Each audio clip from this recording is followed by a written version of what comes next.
विद्युत रासायनिक श्रेणी के अनुप्रयोगों का अध्ययन करेंगे। तो इसके अनुप्रयोगों को समझने से पहले हम एक बार पुनः देख लेंगे ऑक्सीकरण और अपचयन किसे कहते हैं।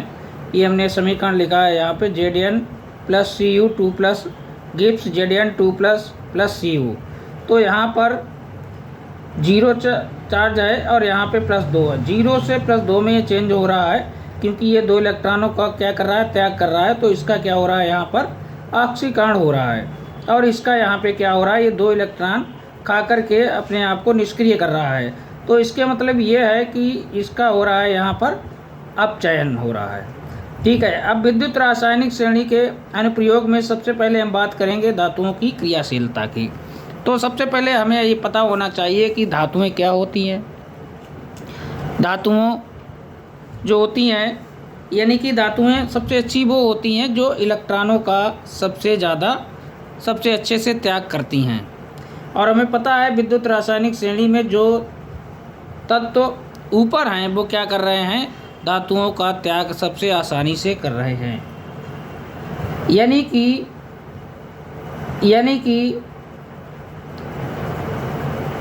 कि जब वो त्याग कर रहे हैं तो उनका ऑक्सीकरण हो रहा है, और जो त्याग कर रहे हैं तो उनकी क्रियाशीलता भी क्या होगी, सबसे ज़्यादा होगी। ठीक है। इलेक्ट्रॉनों का लेन देन ही तो क्रियाशीलता को बताता है। जो जितना अच्छे से इलेक्ट्रॉनों का त्याग करेगा उसकी क्रियाशीलता उतनी ही ज़्यादा होगी और वो उतनी ही अच्छी धातुएं कहलाएंगी। तो इसमें हम धातुओं की क्रियाशीलता में पहला पॉइंट लिखेंगे, नंबर 1, विद्युत रासायनिक श्रेणी में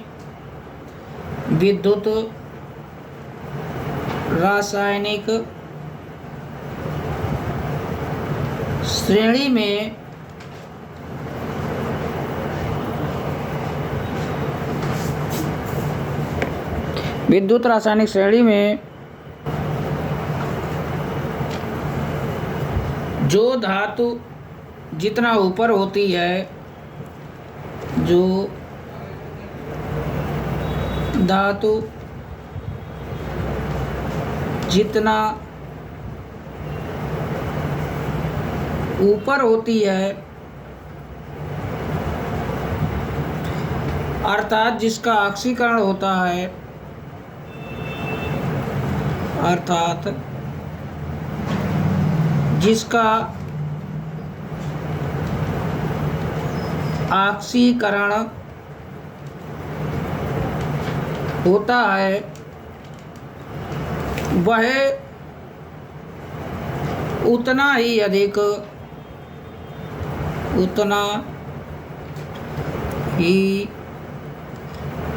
क्रियाशील होती है, उतना ही अधिक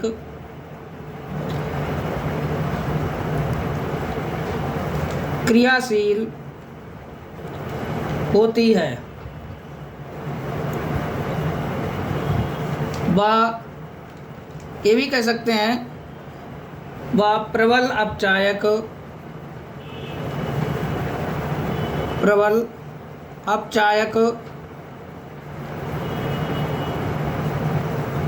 होती है।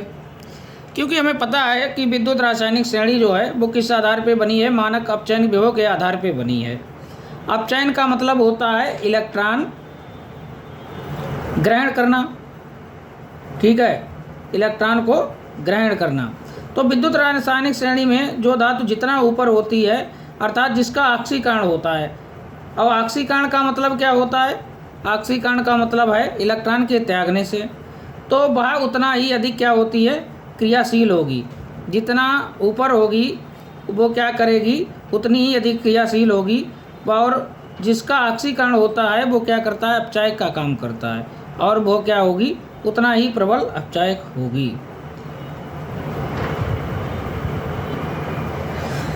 ठीक है। कहने का मतलब जो जितना ऊपर है वो उतने ही अच्छे से क्या दिखाएगा, ऑक्सीकरण दिखाएगा, यानी कि इलेक्ट्रॉन का त्याग करेगा। और जैसे जैसे नीचे विद्युत रासायनिक श्रेणी में जाएंगे वो इलेक्ट्रॉन त्यागने की क्षमता जो है कम होती जाएगी। और क्या होगा, जो इलेक्ट्रॉन त्यागने की क्षमता कम होती जाएगी और क्या होगा, वो धातुएं नीचे वाली क्या हो जाएंगी, विद्युत रासायनिक श्रेणी में अच्छी धातुएं नहीं होंगी। इसीलिए जो विद्युत रासायनिक श्रेणी में सबसे ऊपर धातुएं तत्व रखे गए हैं वो सुपर एक्टिव मेटल कहलाते हैं।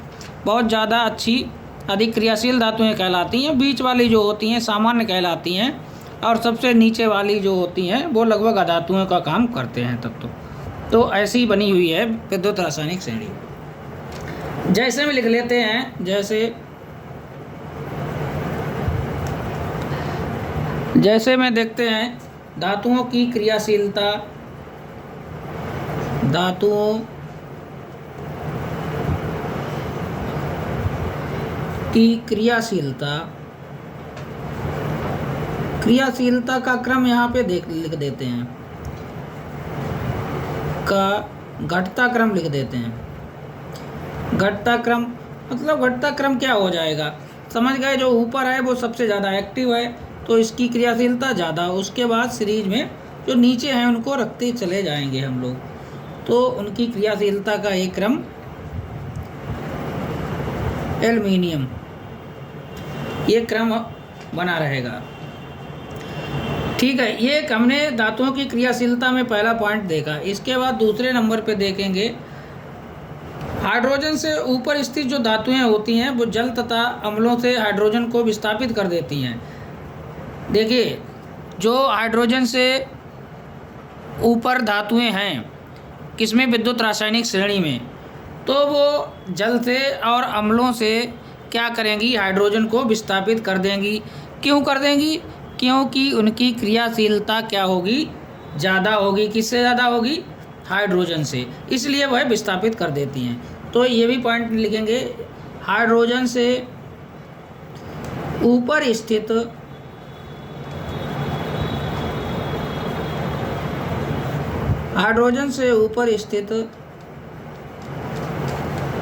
धातुएं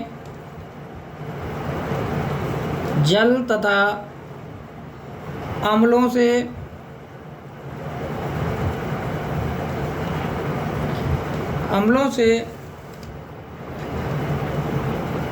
हाइड्रोजन विस्थापित कर देती हैं।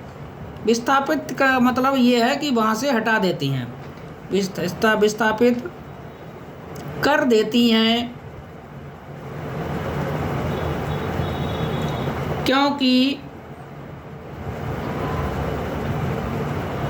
क्योंकि वे हाइड्रोजन से अधिक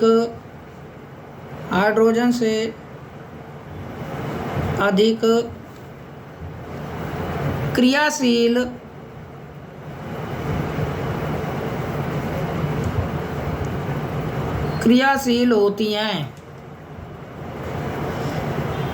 हाइड्रोजन से अधिक क्रियाशील होती हैं। इसके बाद एक दो एग्जाम्पल हम लिख लेते हैं। जैसे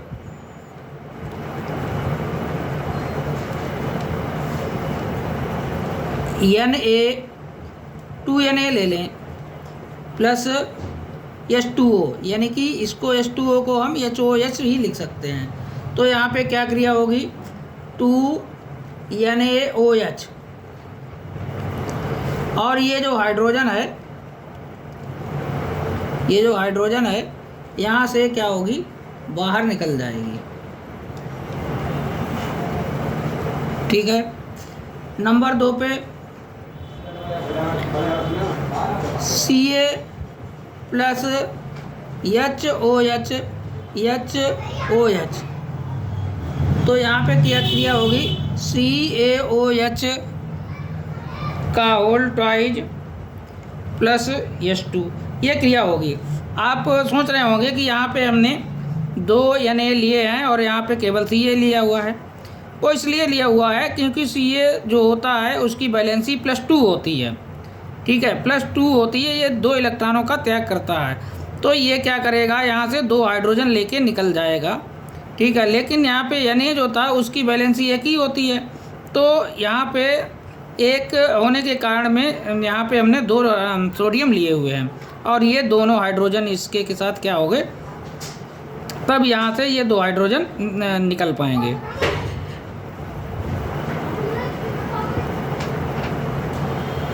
नंबर 3, एक और एग्जाम्पल ले लेते हैं, Ca प्लस H2SO4। तो यहाँ पे CaSO4 बन जाएगा और प्लस H2 बाहर निकल जाएगा, CaSO4 बन जाएगा। ये हाइड्रोजन यहाँ से क्यों विस्थापित हो रही है, ये हाइड्रोजन यहाँ पर क्यों विस्थापित हो रही है, ये कैल्शियम क्यों कर रहा है, यहाँ क्यों कर रहा है, सोडियम क्यों कर रहा है, क्योंकि ये हाइड्रोजन से ऊपर विद्युत रासायनिक श्रेणी में स्थित हैं, इसलिए ये हो रहा है। अगर हम इसी प्रकार से यहाँ पे ले लें Cu प्लस H2SO4 तो क्या होगा, तो ये अभिक्रिया नहीं होगी। क्योंकि ये विस्थापित नहीं कर पाएगा, क्योंकि Cu जो है वो हाइड्रोजन से कहाँ है, विद्युत रासायनिक श्रेणी में नीचे है। इसी प्रकार से हम Ag ले लें तो क्या ये अभिक्रिया होगी, तो ये अभिक्रिया नहीं होगी।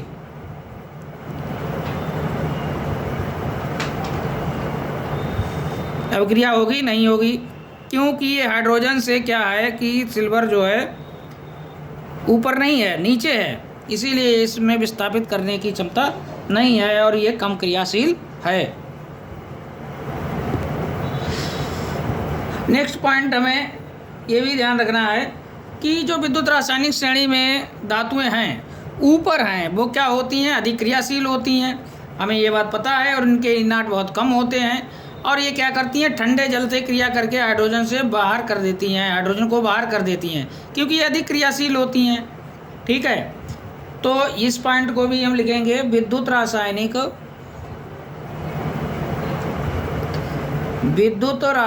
श्रेणी, विद्युत रासायनिक श्रेणी में जो धातुएं अधिक ऊपर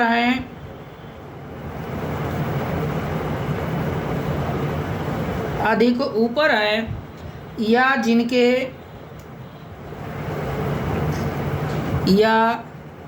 जिनके E0 मानक अपचयन विभव मान बहुत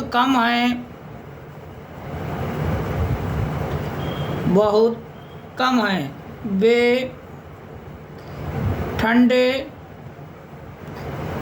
जल से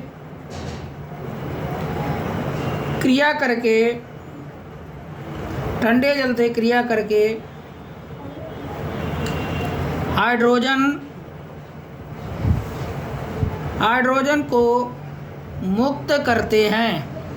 हाइड्रोजन को मुक्त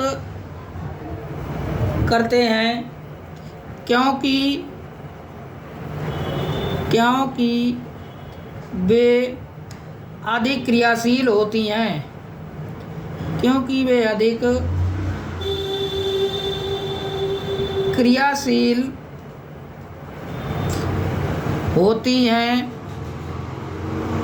ठीक है, तो हम किन धातुओं की बात कर रहे हैं, जो ऊपर हैं। ऊपर आपको पता है Li है, K है, Ba है, Ca है और Mg है, Al है, तो ये ऊपर हैं और ये अधिक क्रियाशील हैं, ये ऐसा कर पाती हैं। लेकिन जो धातुएं नीचे हैं, क्या वो ऐसा कर पाती हैं? वो ऐसा नहीं कर पाती हैं, वो ठंडे जल से हाइड्रोजन को विस्थापित नहीं कर पाती हैं, वो जल वाष्प होती है गर्म, तो जल वाष्प में ऐसा कर पाती हैं, वहाँ से हाइड्रोजन को बाहर निकाल पाती हैं। तो वो कौन कौन सी गैसें ऐसी है, तत्व का धातुएं कौन कौन सी हैं? Fe है, Pb है, Sn है, Ni है, CO है। कहने का मतलब नीचे जो हैं आदि धातुएं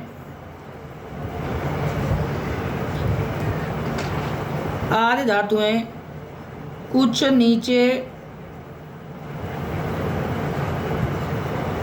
स्थित होने के कारण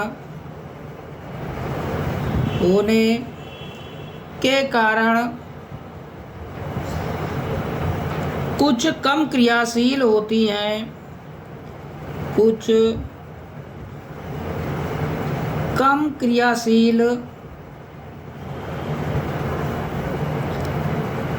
हैं, और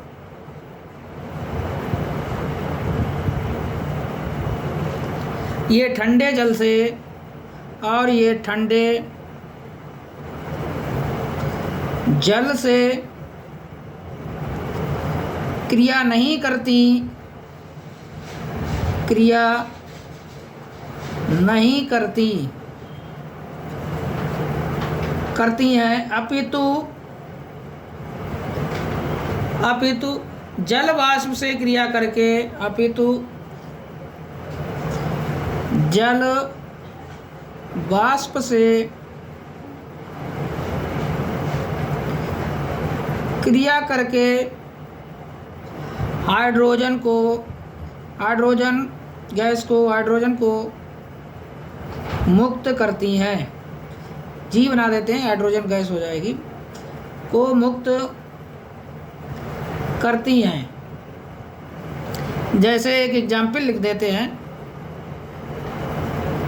ये 3Fe है प्लस ये 4H2O है और ये क्या है, वाष्प, यहाँ पे लिख देंगे।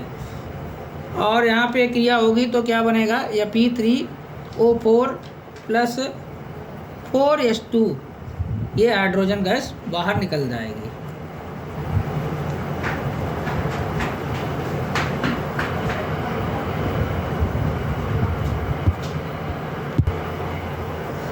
अब बात करेंगे अधातुओं की क्रियाशीलता, बाक्षीकारक क्षमता। अधातुएं कौन सी हैं जो विद्युत रासायनिक श्रेणी में सबसे नीचे हैं, वो क्या काम करती हैं, अधातुओं का काम करती है। और इनके E0 क्या होते हैं, अधिक, इनका मान अधिक होता है। तो हम कह सकते हैं कि विद्युत रासायनिक श्रेणी में जो धातु जितना नीचे होती है वह उतना ही अधिक क्रियाशील होती है, और वही क्या होगी, सबसे नीचे वाली ही सबसे अधिक प्रबल आक्सीकारक भी होगी। ठीक है, इस बात को हमने पहले भी समझा था। तो अगर पहले के पॉइंट नहीं समझे हैं तो हम अच्छे से समझ नहीं पाएंगे। तो विद्युत रासायनिक श्रेणी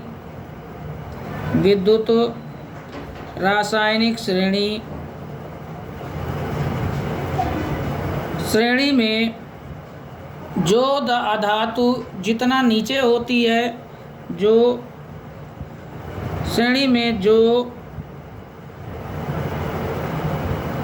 अधातु जितना नीचे होती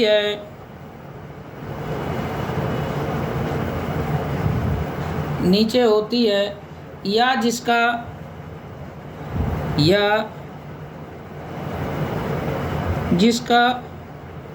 E0 क्या होगा, E0 मान, मानक अपचयन विभव का मान जितना अधिक होता है, जितना अधिक होता है वह उतनी ही अधिक, वह उतना ही अधिक क्रियाशील एवं प्रबल अपचायक, प्रबल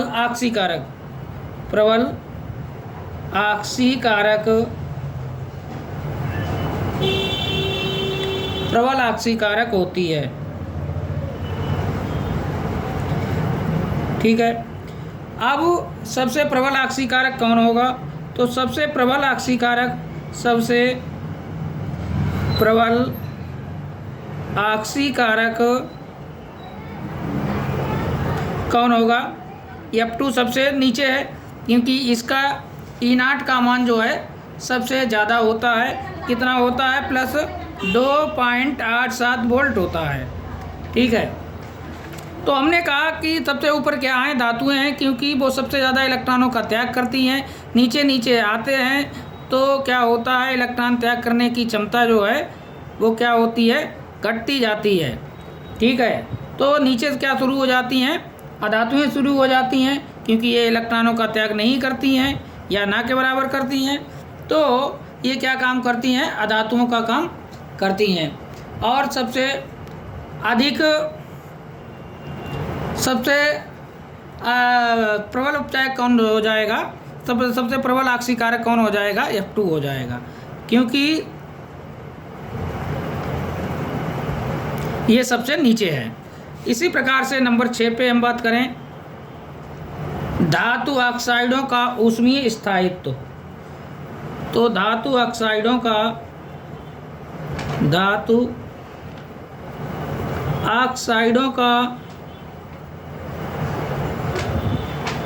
ऊष्मीय स्थायित्व से मतलब हमारा यहाँ पे क्या है, जैसे हम ले लेते हैं Ca और प्लस O की बात कर लें, ठीक है। तो Ca क्या होता है, ये ऊपर धातु जो है, ऊपर जो धातु है विद्युत रासायनिक श्रेणी में, वो इलेक्ट्रॉन का त्याग करती है, और अगर ये ज़्यादा इलेक्ट्रॉनों का त्याग करती है तो इसके साथ बॉन्डिंग इसकी क्या हो जाती है, मजबूत हो जाती है। और बॉन्डिंग अगर मजबूत होगी तो ऊष्मा देंगे, तो जो CaO बनेगा उसको हम ऊष्मा देंगे, और ऊष्मा देंगे तो ये बॉन्डिंग मजबूत है तो क्या होगा, इसका स्थायित्व ज़्यादा होगा, देर से ये टूटेगा या नहीं टूटेगा। तो कहने का मतलब जो धातुएँ ऊपर हैं, ठीक है, उनका उसमें स्थायित्व ज़्यादा होगा, क्योंकि वो सुपर एक्टिव मेटल का काम करती हैं, क्योंकि वो इलेक्ट्रॉन बहुत अच्छे से त्याग करती हैं। तो हम ये कह सकते हैं कि ऊपर से नीचे आने पे उसमें स्थायित्व क्या हो जाएगा, घटता है, ठीक है। तो धातु यहाँ पे लिख लेते हैं, धातु ऑक्साइडों का ऊष्मीय स्थायित्व, धातु ऑक्साइडों का ऊष्मीय स्थायित्व विद्युत रासायनिक श्रेणी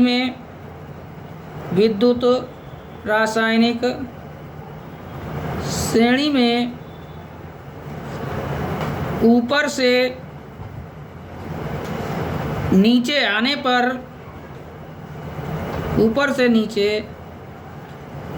पर घटता है, क्योंकि धातुओं की ऊपर से नीचे आने पर घटता है।